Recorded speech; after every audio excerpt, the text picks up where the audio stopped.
We were sitting around with glasses of wine, feeling good, the air light with laughter.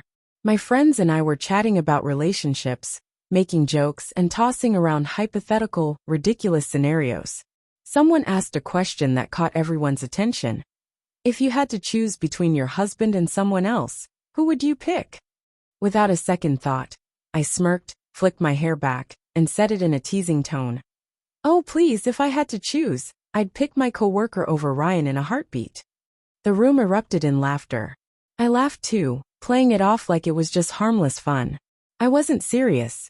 Of course not. I wasn't about to leave my husband for some guy from work. But in that moment, I felt a thrill. I felt powerful, desired. My friends giggled. One of them even nudging me playfully, calling me bad in that teasing, light-hearted way. It felt like a game, a joke, and I was the center of it all. But Ryan, he didn't laugh. He didn't say anything. He just sat there, silently watching me. There was no anger in his eyes, no amusement either. Just quiet. And that should have been my first warning sign. Ryan wasn't the kind of person who screamed or made a scene when he was upset. He shut down. And this was pure silence. At the time, I didn't think much of it. I rolled my eyes, kissed him on the cheek, and told him to lighten up, trying to brush it off. But the moment we stepped through the front door of our house, he turned to me with a look I couldn't place and asked, "Do you really feel that way?" I blinked, confused. What do you mean? His voice was calm, too calm but firm. What you said at dinner, was that a joke? Or do you actually think you'd be better off with someone else? I scoffed. Ryan, come on. You know I didn't mean it like that. But he didn't back down. Then why say it? His voice was steady, but there was a sting in it now. And that's when I felt the walls closing in.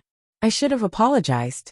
I could have told him it was stupid, that I wasn't thinking, that it was just a stupid joke. But instead I crossed my arms defensively and doubled down. It was just a joke. You're overreacting. Ryan let out a short, bitter laugh. Overreacting? He shook his head, his hand running through his hair in frustration. You know, I've spent years trying to make you happy.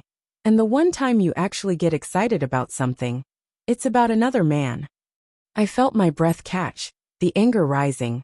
But I still didn't want to admit that I'd messed up. Oh, for God's sake, Ryan. But he didn't stop. No, seriously, Caroline, he cut in. If you're so convinced there's someone better for you, why are you even here? That's when everything shifted.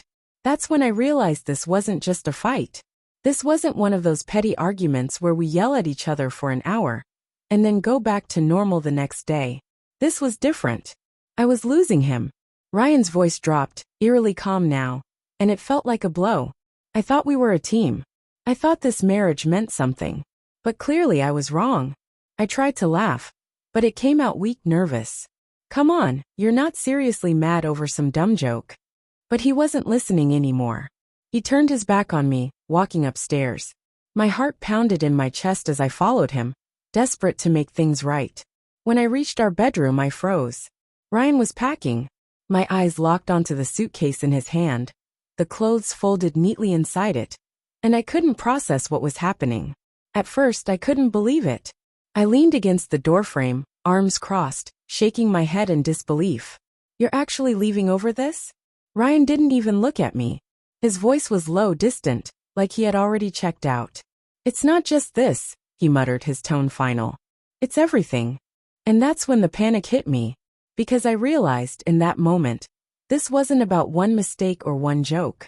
It was everything I had been taking for granted. All the things I hadn't noticed until it was too late. I could see it then clearly, the weight of everything I had done. The way I treated him, the way I never took him seriously, how I pushed and pushed, thinking he'd never actually push back. The realization hit me hard, and I begged him to stop. I told him he was overreacting, that I didn't mean any of it, but it didn't matter. He didn't care anymore. He zipped up his suitcase without a word, grabbed his keys, and walked past me as if I didn't even exist. The silence between us was deafening, and before I could even catch my breath, he was gone. The next few days were unbearable. I kept telling myself it was just a temporary thing. He just needed time. He'd come home, we'd talk it out, and everything would go back to normal. It was just a stupid fight that had spiraled out of control. But then I saw it. An email from a real estate agent. Follow up on your apartment inquiry. That's when the pit in my stomach dropped. He wasn't staying with a friend. He wasn't cooling off. He was looking for a new place to live. And the cold, terrifying truth hit me. He was serious. I tried to call him, but it went straight to voicemail. I sent a text, hoping for some kind of response. Nothing. I even sent him a voice note, my hands trembling as I pressed record. Ryan, please, can we just talk? This is getting blown way out of proportion. I didn't mean what I said, you know that. You're the only one I want. Please just come home.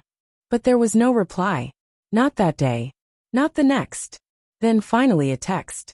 Thanks for confirming what I've suspected for a while. You just use people for what they can give you. I guess I was no different.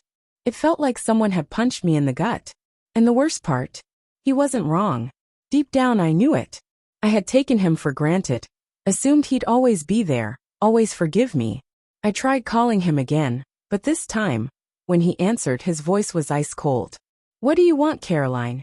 He asked, his tone so detached that it made my heart ache. I tried to fix it, tried to explain. I told him he was misunderstanding everything. But he didn't want to hear it. I need time to think, he said. Don't call me again until I reach out. And that was it. The finality of it hit me like a freight train. Now here I am, sitting with my phone, staring at it, hoping for a message that I know will never come. Wondering how I let it get to this point. I thought I was the one who held all the power. I thought I could say whatever I wanted, knowing he'd always be there. But now, I'm sitting here alone. No husband. And the worst part, the coworker I joked about choosing over him? He doesn't want me either. So here I am, with nothing, and no one to blame but myself.